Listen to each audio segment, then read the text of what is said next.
Hello everybody, मैं बिमल सिन्हा। आज एक आपके लिए टॉपिक लाया हूँ, engineering mechanics.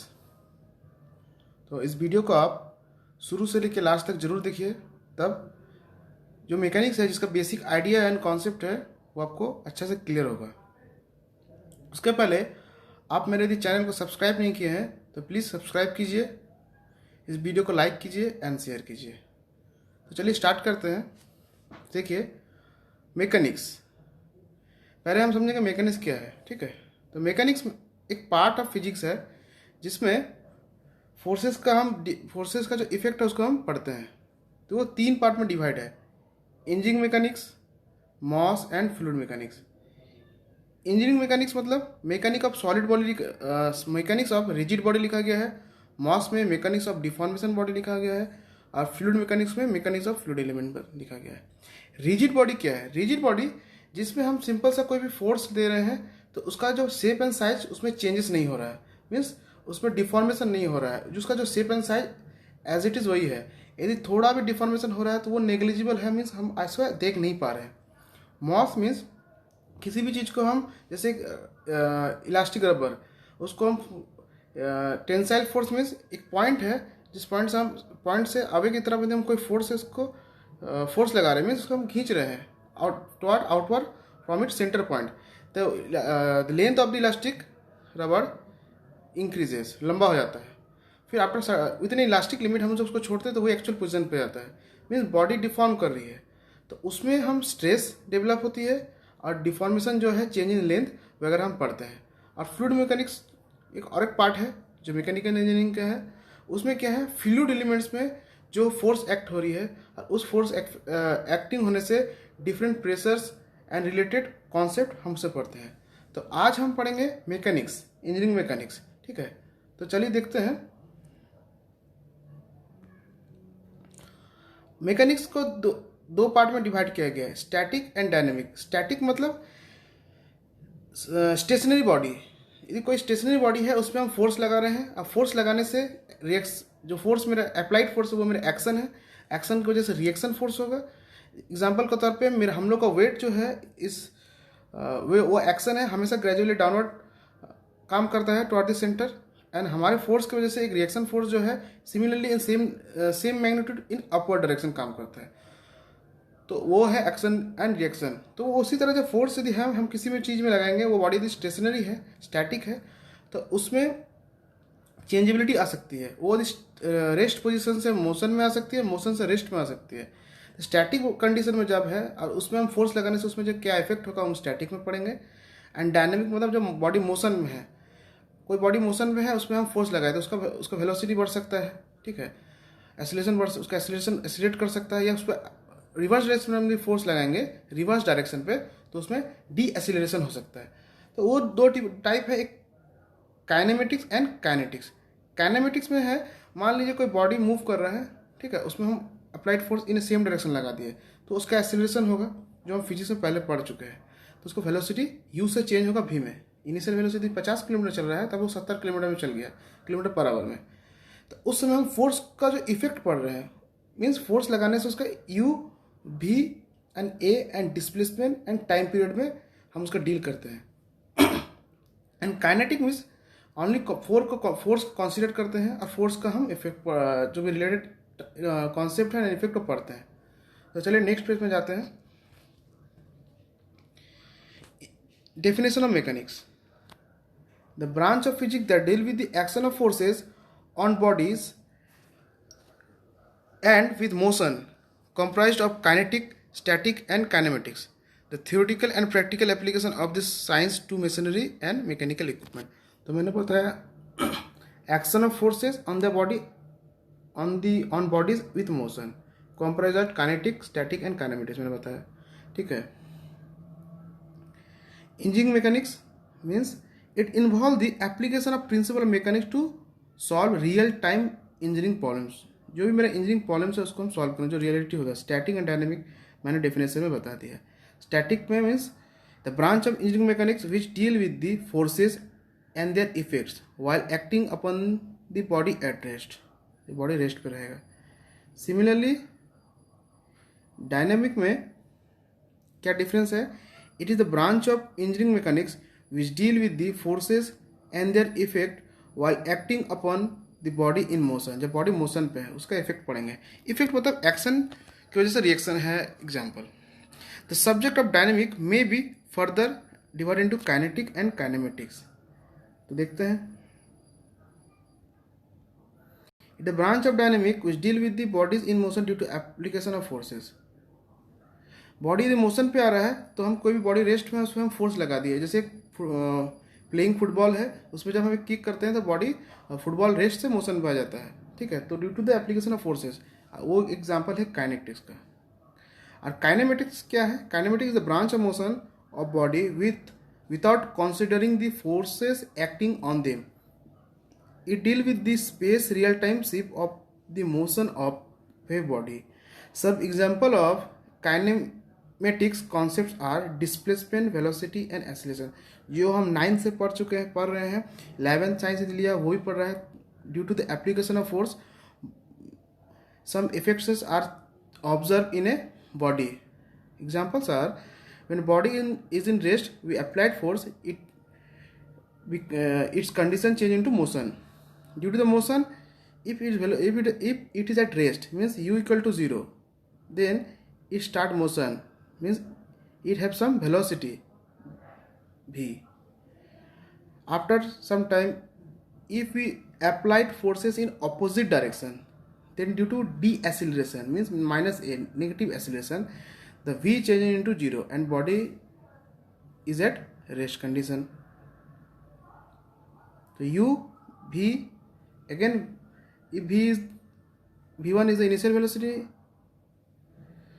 and after that v2 equal to 0. Velocity means rate of change of displacement with respect to time, and acceleration means sudden rate of change of velocity, and velocity means rate of change of displacement with time. Okay. Particle, some basic basic definitions है, terms है, हम उसको clear करते हैं. Particle, a particle is piece of matter smaller than an atom. Example, electron and proton. Body is anything that has mass and occupy some volume is called body.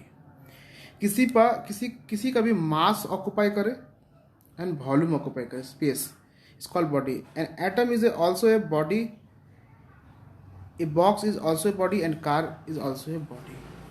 Car, हम कहीं भी जाते हैं तो हमारा मास है, हम कहीं भी जाते हैं तो हम कुछ स्पेस ऑक्यूपाई करते हैं, तो वो भी एक बॉडी है, इसलिए बोलते हैं हमारा जो भी शरीर को बॉडी बोलते हैं. रिजिड बॉडी क्या है? A rigid body is a solid body in which deformation is zero or so small it can be neglected. The distance between a two given point on a rigid body remain constant in time regardless of external force exerted on it. Means, मान लीजिए body है, इसमें हम applied बहुत सारा forces लगा दिए, उसके बाद क्या होगा, ये बॉडी में मान लीजिए थोड़ा सा माइनटली चेंजेस आया है, मतलब मान लीजिए एकदम माइनटली बॉडी में डिफॉर्मेशन आया है, तो वो नेग्लिजिबल हो सकता है, तो भी हम उसको रिजिड बॉडी कहेंगे. Negligible means it cannot be visualise, हम देख नहीं सकते हैं. और एक चीज़ है कि फोर्स लगाने के बाद मान लीजिए इसका डिस्टेंस यदि पहले से L था, तो फोर्स लगाने के बाद भी उसका जो दो आउटर एंड है 1 और 2, उसमें भी लेंथ L ही रहेगा. Means no change in its shape and size. That type of body is known as rigid body. And in rigid body हम जो फोर्स डील कर रहे हैं और उसमें जो भी इफेक्ट पड़ेंगे वही हम पढ़ते हैं इंजीनियरिंग मैकेनिक्स में. Mass. A mass is a measure of the action of matter in an object. Mass is usually measured in gram और किलोग्राम. भी जानते हैं किसी भी चीज़ में mass is a measure of the amount of matter. क्या है उस ऑब्जेक्ट के अंदर, वो है मास. उसका यूनिट है किलोग्राम और gram. Weight of an object is related to the amount of force acting on the object either due to gravity और due to reaction force that hold in its place. Example, newton. Weight means हमारा mass due to gravity, उसका एक direction है और वो toward the centre of the काम करता है, and it is a one type of force having unit Newton. and weight equal to m into g. Anything that have mass due to the gravity वो weight होता है. Now length, physical quantity. Length, it is the amount that is measured from one end to another end. Unit is meter, means this is the two end of any dimension, means let it have a unit in centimeter, 10 centimeter. Okay, then 10 centimeter will be the length of that respective object or anything. Time, the measure or measurable period during which an action, process or condition exist or continue. ठीक है, किसी भी चीज़ में जो periods, जिस period पे वो काम किया है, that is the time, unit second. Scalar quantity that has only magnitude, length, mass, means length have only magnitude, only numerical value, no direction. In which direction? Example, mass, time. Okay. Vector quantity that have magnitude as well as direction, means velocity, in which direction it is move, किस direction से जा रहा है, velocity है. Okay, like velocity, acceleration. Okay, these have direction, means example हम बोलते हैं 10 metre पर सेकेंड वेलोसिटी. ठीक है, जब इस पे ऊपर हमें डायरेक्शन एरो दे रहे हैं, मीन्स ये इसके ऊपर जो arrow marks it shows it has direction as well as the numerical value, magnitude. ऐसा यूनिट किस लिए आया है? किसी भी चीज़ इन एक कोई भी मेज़रमेंट हो जो मेरा इक्वल हो हर एक प्रोडक्ट के लिए, ताकि हम किसी भी टाइम पे असेंबल करें, डिसेंबल करें, किसी भी प्रोडक्ट को हम लें तो वो सेम यदि स्केल ऑफ मेज़रमेंट रहा तो वो हम उसको फिट कर सकते हैं. लाइक एग्जांपल, हम जब इंजन पे बोर करते हैं, बोर करके पिस्टन फिट करते हैं, तो not only the same company हम प्रोडक्ट यूज़ करते हैं, अदर कंपनी का प्रोडक्ट भी हम यूज़ करते हैं और वो असेंबल हो जाता है. मीन्स जो असेंबल हो जा रहा है दो डिफरेंट कंपनी का ले रहे हैं, मीन्स बहुत कंपनी मटेरियल कुछ भी यूज़ करे. मे भी एक यदि कास्ट पिस्टन है तो इसका वो कास्ट आयरन के साथ कितना अच्छा से वो प्रोसेस किया और कोई वही पिस्टन बना रहा है. ये यदि कॉस्ट है 1500 रुपीज़, ये यदि 800 में दे रहा है, मीन्स डायमेंशन में कोई चेंजेस नहीं आएगा, क्वालिटी में चेंजेस आ सकता है, कॉम्पोजिशन में चेंजेस आ सकता है, जो जिस प्रोसेस से वो बना, लाइक प्रोसेस कास्टिंग होता है, बट जो यूनिट है डायमेंशन वो चेंज नहीं होना चाहिए. ठीक है, और ऐसा यूनिट मीन्स एक ऐसा यूनिट जिसमें एक इंटरनेट सिस्टम ऑफ यूनिट है जिसमें हम हर चीज़ बात करें. जैसे किलोग्राम, मास को पाउंड, बहुत कुछ यूनिट से बोला जाता है, मगर इन डिफरेंट कंट्रीज एक ऐसा यूनिट है जो इंटरनेशनली हर कंट्री उसको यूज़ करे, तो उस यूनिट को ऐसा यूनिट बोलते हैं. ठीक है, next fundamental unit means kilogram, second, time, ये सब फंडामेंटल यूनिट है. डिराइव मीन्स दो कोई यूनिट से तीसरा फंडामेंटल यूनिट बन रहा है, जैसे डिराइव यूनिट, डेंसिटी, मास, फंडामेंटल क्वांटिटी, डेंसिटी. ठीक है, दोनों मिलकर मेरा बना डेंसिटी, मास. ठीक है, density equal to mass per unit volume, तो मास और वॉल्यूम को डिवाइड किया तो हमको डेंसिटी मिला. फोर्स क्या है? Like example, force is example of derive unit. Force equal mass into acceleration, तो मास मेरा एक क्वांटिटी, एक्सीलरेशन अलग क्वांटिटी, दोनों मिलकर मेरा एक तीसरा क्वांटिटी दे रहा है. तो डिराइव मतलब किसी चीज़ को फाइंड आउट करना, कोई ऑलरेडी गिवन चीज़ से, तो इसी को बोलते हैं derived.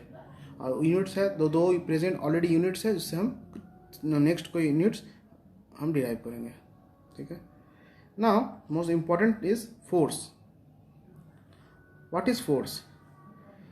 Force, it is an agent which produce or tend to produce, destroy or tend to destroy motion. Example, a horse applied force to pull a cart and to set it in motion. Example, unit Newton. किसी it is a pull or push, हम यदि या उसे हम खींचते हैं या ठेलते हैं, तो it is a push or पुल और पुश फेनोमेना है वो किसी चीज़ को मोशन से रेस्ट और रेस्ट से मोशन में ला सकता है, ठीक है। और किसी चीज़ का जो उसका डिस्ट्रॉय मतलब किसी चीज़ का उसका डिफॉर्मेशन में डिस्ट्रैक्शन कर सकता है। अब जब तक रिजिड बॉडी है मीन्स उसका डिफॉर्मेशन कुछ चेंजेस नहीं हो रहा है। यदि उस रिजिड बॉडी का भी एक लिमिट है, मान लेते एक बॉडी है लिमिट है, यदि ये 500 न्यूटन तक इसका ब्रेकिंग स्ट्रेस है, इसके बाद यदि हम एक्सप्लॉइट करेंगे फोर्स मैंने 502 दे दिए तो इसमें क्रैक आना स्टार्ट हो जाएगा, मीन्स बॉडी में डिफॉर्मेशन आ रहा है। तो क्यों हो डिफॉर्मेशन, मतलब उसका जो स्ट्रक्चर में हम चेंजेस ला रहे हैं, डिस्ट्रॉय कर रहे हैं, टूट जा सकता है, तो that is called destroy. And due to the application of force we can destroy that object. तो ये प्रॉपर्टीज है फोर्स का। ओके, एग्जाम्पल एक बॉल है, हम उसको जब किक करते हैं फुटबॉल को मोशन पे जाता है, जब वो मूव कर रही है तो हम उसे अपना similarly with the help of leg हम उसको फिर रोक सकते हैं। तो motion to rest and rest to motion इसका फेनोमेना है। तो फोर्सेस का क्या इफेक्ट है, it may be change the motion of a body, that is a body is at rest, the force may set in it motion, and if the body is already in motion the force may accelerate it। कोई यदि rest में है तो उसको motion में ला सकते हैं, यदि कोई मोशन में है तो उसे और फोर्स लगा के सेम डायरेक्शन में उसको हम एक्सीलरेट कर सकते हैं, ठीक है। जैसे एग्जांपल में कोई यदि मूव कर रहा है, हम सडनली हम उसके पास पहुंच जाते हैं, सेम डायरेक्शन में हम इसी से अप्लाई फोर्स कर देते हैं, ठीक है। एग्जांपल कोई यदि कार खराब हो गया है, हम उसे ठेल रहे हैं फॉर स्टार्टिंग, तो 2 जन मिलकर ठेल रहे हैं, तो गाड़ी ऑलरेडी मोशन पे है, उसे और 3 जन देखते हुए सेम फोर्स लगाने लगा, अप्लाई किया फोर्स, तो उसकी वजह से गाड़ी का जो स्पीड बढ़ गया, sudden increasing in its velocity, that is known as velocity with respect to sudden increase in its velocity with respect to time, that is called acceleration. तो एक्सीलरेट किया, इट में retard the motion of body, retard means उसको रोक सकता है, body बहुत motion में है, ठीक, इस डायरेक्शन पे हम opposite direction force apply force करेंगे तो बॉडी में -a हो जाएगा, मीन्स रिटार्डेशन। और इसका 50 किलोमीटर स्पीड में चल रहा है तो वो आ जाएगा 30 में, जो हम ब्रेक, एग्जांपल ब्रेक। इट में retard the force already acting on a body, दस ब्रिंगिंग इट टू रेस्ट और इन इक्विलिब्रियम। इक्विलिब्रियम मीन्स मान लेते पेंडुलम है, ठीक है, इस पेंडुलम को हम इस पोजीशन पे लेके गए 1 से 2 तक, उसको बाद छोड़ दिए तो वो क्या होगा, इस पोजीशन पे वो ऑसिलेट करेगा। यदि हम उसको यदि इस डायरेक्शन से आ रहा था, हम इसको इस डायरेक्शन में जा रहा था, हम इस डायरेक्शन में अप्लाई फोर्स करेंगे, यदि वो इस डायरेक्शन पे जा रहा है अपोजिट तो हम डाउनवर्ड डायरेक्शन करेंगे, इस तरह करके वो धीरे धीरे धीरे धीरे धीरे धीरे वो रेस्ट पर जाता है। नेचुरली भी ये रेस्ट पर जाता है क्योंकि एयर रेजिस्टेंस है जो एक फोर्स उस पर एग्जर्ट करती है, ठीक है। तो ये एक प्रॉपर्टी है। लास्ट, इट में give rise to internal stress in a body on which it acts. Internal stress means if suppose this is a body, we applied force F, okay, due to the application of force means this is a type of force which act toward its center, then body will, and this force known as compression force, तो body क्या होगा, उसका shape इस तरह से छोटा होगा, मतलब इसका डायमेंशन छोटा हो रहा है डायरेक्शन की वजह से, तो क्या हो रहा है, डिफॉर्मेशन आ रहा है। मगर स्टार्टिंग में मान लेते हैं बॉडी रिजिड बॉडी, डिफॉर्मेशन नहीं आ रहा है, तो बॉडी का डिफॉर्मेशन का डायरेक्शन कहाँ है, in the direction of apply force, this direction. तो बॉडी नहीं चाहेगा कि उसका डिफॉर्मेशन इस डायरेक्शन में थोड़ा भी चेंजेस हो, तो इसलिए बॉडी का एक अपना सेल्फ एक फोर्स काम करेगा, रेजिस्टिव फोर्स, रेजिस्ट करेगा इस एफ फोर्स को, उसको बोलते हैं सिग्मा स्ट्रेस।